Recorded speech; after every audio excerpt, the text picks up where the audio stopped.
सुबह जैसे ही आंख खुलती है, तुम्हारा दिमाग या तो तुम्हें बना देता है या बिगाड़ देता है। तुम्हारा पूरा दिन कैसे चलेगा ये तुम्हारे पहले 60 मिनट्स पे डिपेंड करता है। लेकिन हम क्या करते हैं? सुबह उठते ही मोबाइल उठाते हैं, social media, reels, messages, dopamine, और फिर कहते हैं यार आज मन नहीं लग रहा। कृष्ण कहते हैं जिसका मन प्रारंभ से ही संयमित है वही जीवन में स्थिरता पा सकता है। यह शुरू होता है ब्रह्म मुहूर्त से। ब्रह्म मुहूर्त सुबह का सोने का समय नहीं है। गीता और शास्त्र कहते हैं इस समय तुम्हारा माइंड सबसे शांत, ग्रहणशील और आध्यात्मिक होता है। जो तुम इस वक्त सीखते हो या सोचते हो वो तुम्हारी आत्मा में प्रिंट हो जाता है।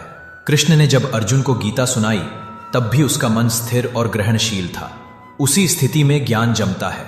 गीता आधारित मॉर्निंग फॉर्मूला 1. जागो। अलार्म से नहीं, संकल्प से।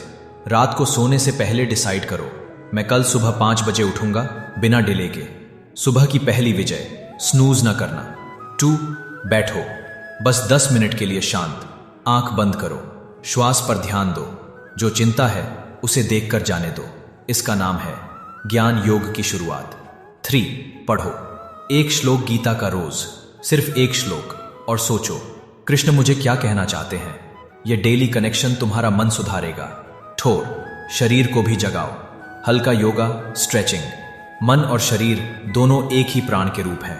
जब तुम दोनों को एक्टिव करते हो तब तुम्हारा पूरा सिस्टम रेडी होता है कर्म के लिए। 5. कर्म करना शुरू करो बिना डिस्ट्रैक्शन के। सुबह का पहला काम, बिना मोबाइल, बिना डिले, बिना कंप्लेन। यही है कर्म योग का अनुभाविक रूप। कृष्ण ने क्यों कहा था स्थिर बुद्धि?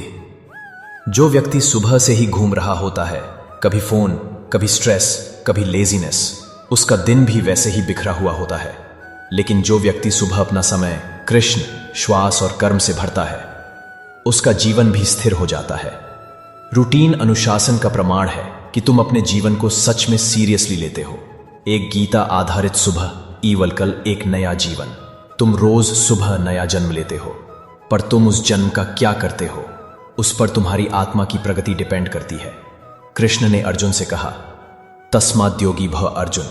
योग में जुड़ो, ध्यान में जुड़ो और कर्म में अपने जीवन को लगाओ। एक बुद्धिमान व्यक्ति की सुबह का मतलब है शुद्ध मन, शुद्ध संकल्प और शुद्ध कर्म। निष्कर्ष, अगर तुम अपना दिन सुबह कृष्ण के साथ शुरू करते हो तो दुनिया की कोई चिंता, डिस्ट्रैक्शन या तनाव तुम्हें तोड़ नहीं सकता। पर सवाल यह है सिर्फ रूटीन नहीं, क्या तुम्हारी आदतें भी कृष्ण की शिक्षा के हिसाब से हैं? अगर कृष्ण आज के युग में होते तो वो तुम्हें कौन सी 3 डेली हैबिट्स बताते? अगला संदेश 3 daily habits Krishna would recommend today. सात्विक भोजन, ध्यान और सेवा के रूप में तुम्हारे जीवन का बदलाव।